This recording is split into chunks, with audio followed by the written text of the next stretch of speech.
माँ की ममता की कर्ज, माँ बेटा की रुला देने वाली कहानी। एक गांव में राजू नाम का लड़का अपनी माँ के साथ रहता था। वह बहुत प्यारा सा था। राजू की माँ की एक आंख नहीं थी, इसलिए उसका चेहरा बदसूरत दिखता था। जब राजू छोटा था तब तो वो अपनी माँ को बहुत प्यार करता था, लेकिन वह जब बड़ा होने लगा उसे महसूस होने लगा कि माँ की एक आंख नहीं होने की वजह से वह बदसूरत दिखती है। इस बात से उसे शर्म आने लगी, इसलिए राजू अपनी माँ के साथ बाहर नहीं जाता था और न ही अपने माँ के साथ कहीं लेकर जाता था।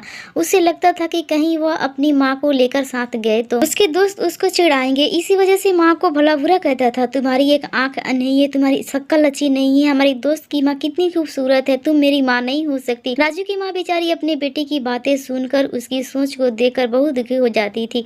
अपने बेटे की ऐसी बातें सुनकर माँ का दिल बैठ जाता था। ऐसे ही एक दिन राजू अपने खाना का डिब्बा छोड़कर पाठशाला जाता है। तो राजू दिन भर भूखा न रह जाए, इसलिए राजू की माँ खाना के डिब्बा लेकर पाठशाला जाती है। अचानक अपनी माँ को पाठशाला में देखकर राजू को अपने दोस्तों के सामने बेइज्जत महसूस होती है। उससे अपनी माँ पर बहुत गुस्सा आती है। फिर वह घर जाकर माँ को गुस्से में बोलता है कि माँ, मैं कितनी बार बोला हूँ तुम मेरे पाठशाला में मत आया करो, तुम क्यों पाठशाला आई, मैं तुम्हारी वजह से कितनी बेइज्जत हुआ। सब दोस्त मेरी मजाक उड़ा रहे थे, इस बेइज्जती से तो भूखा रहना अच्छा था। माँ बोली, माफ कर दो बेटा, मैं फिर कभी तुम्हारे दोस्तों के सामने नहीं आऊंगी, और रोने लगती है। लेकिन फिर भी राजू की माँ हमेशा उसका ख्याल रखती है और जिंदगी में उसे किसी भी चीज की कमी नहीं होने देती। ऐसे ही दिन बीत गए, राजू बड़ा हो गया और अब माँ का ज्यादा तिरस्कार करने लगा। हर वक्त माँ की बेइज्जती करता था, सब गुस्सा माँ के ऊपर ही निकालता था। राजू की माँ बेचारी चुपचाप सब कुछ बर्दाश्त करती थी और मन ही मन दुखी हो जाती थी। एक दिन राजू माँ को अचानक बोलता है, माँ, मैं तुम्हारे साथ नहीं रहना पसंद करता हूँ, मैं ये घर छोड़कर जा रहा हूँ। ये सुनकर राजू की माँ कहती है, बेटा ऐसा मत करो, तुम मुझे छोड़कर जाओगे तो मैं अकेली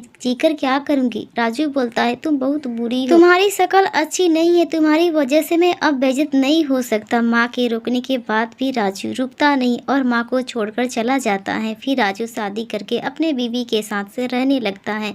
इधर माँ बेचारी अकेली जिंदगी गुजार रही है। दोस्तों, इस माँ की दुख भरी कहानी सुनकर आपको कैसी लगी कमेंट करके हमको जरूर बताइएगा। और भी कहानी सुनना है तो फुल वीडियो का लिंक डिस्क्रिप्शन में दिया, जाकर चेकआउट कीजिए, पूरी वीडियो देखिए। वीडियो को लाइक, चैनल को सब्सक्राइब कर दीजिएगा। तो दोस्तों चलिए आगे कहानी में स्टार्ट करते हैं। इधर बेचारी माँ अकेली दिन गुजार रही होती है, वह बूढ़ी हो चुकी होती है। ऐसे ही कुछ वक्त गुजर जाता है। एक दिन राजू के दरवाजा पर कोई आता है। राजू दरवाजा खोलकर देखता है तो गाँव के एक आदमी और उसके हाथ में एक चिट्ठी होता है। वो आदमी राजू को बोलता है, राजू तुम्हारी माँ इस दुनिया में नहीं है, आखिरी समय में उन्होंने एक चिट्ठी दी थी तुम्हारे लिए, यह रहा वो चिट्ठी। वह बूढ़े बेचारे देकर चले जाते हैं। यह खबर सुनकर राजू थोड़ा दुखी होता है और फिर राजू माँ का चिट्ठी खोलकर पढ़ने लगता है। उसमें लिखा था कि बेटा राजू, मेरी एक आंख ना होने की वजह से तुम्हारी जिंदगी तो बेइज्जत हो रही थी, इससे मुझे बहुत दुख था, पर आज मैं तुम्हें एक बात बताना चाहती हूँ जो मैंने तुम्हें कभी नहीं बताई। राजू, जब तुम छोटे थे ना, तब तुम बाहर खेल रहे थे तो खेलते खेलते तुम गिर गए और तुम्हारी आंखों में चोट लग गई। फिर मैंने तुम्हें हॉस्पिटल लेकर गई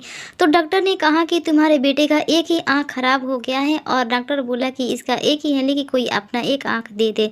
मैंने जरा सी सोचने में देर नहीं की, तुम्हें अपनी आंख दे दी ताकि तुम्हें जीवन भर कोई तकलीफ और बेइज्जती ना हो। उस दिन मेरी आंख निकाल कर तुम्हें दे दी है और उस दिन से मेरी एक आंख नहीं है, उस दिन से मेरी शक्ल अच्छी नहीं दिखती थी। बेटा, मैं तुम्हें एक बात बताना चाहूंगी। बेटा, माँ बदसूरत हो सकती है, अंधी हो सकती है और कभी बुरी नहीं हो सकती। यह बात समझते हुए राजू फूट फूट कर रोने लगा। उससे पश्चाताप करने की कोई सीमा नहीं थी और माँ को मिलने का बड़ी तमन्ना हो रही थी। वह अपनी माँ के दिल से माफी मांगना चाहता था, लेकिन बहुत देर हो चुकी थी। वह जिंदगी भर इस बात का अफसोस करता रहा, काश मैं माँ से एक बार मिल पाता और दो प्यार भरे शब्द बोल पाता, जिसे माँ सुनने के लिए जिंदगी भर माँ के काने तरसते रहे। तो इस कहानी से हमें यही सीख मिलती है कि दुनिया में सब कुछ मिल सकता है, लेकिन माँ का ममता और प्यार दोबारा नहीं मिल सकता। चाहे कुछ भी हो जाए, कभी किसी कारण से अपनी माँ को खुद से अलग नहीं करनी चाहिए। दोस्तों, माँ तो माँ होती है, माँ की ममता अनमोल होती है। दोस्तों, माँ की इस दर्द भरी कहानी से आपको क्या सीख मिलती है मेरे को कमेंट करके बताइएगा। और भी कहानी सुनने के लिए फुल वीडियो का लिंक डिस्क्रिप्शन में दिया गया, जाकर चेकआउट कीजिए। पूरी वीडियो देखिए। वीडियो पसंद है वीडियो को लाइक और चैनल को सब्सक्राइब करके बेल आइकन को प्रेस कीजिए। थैंक यू दोस्तों।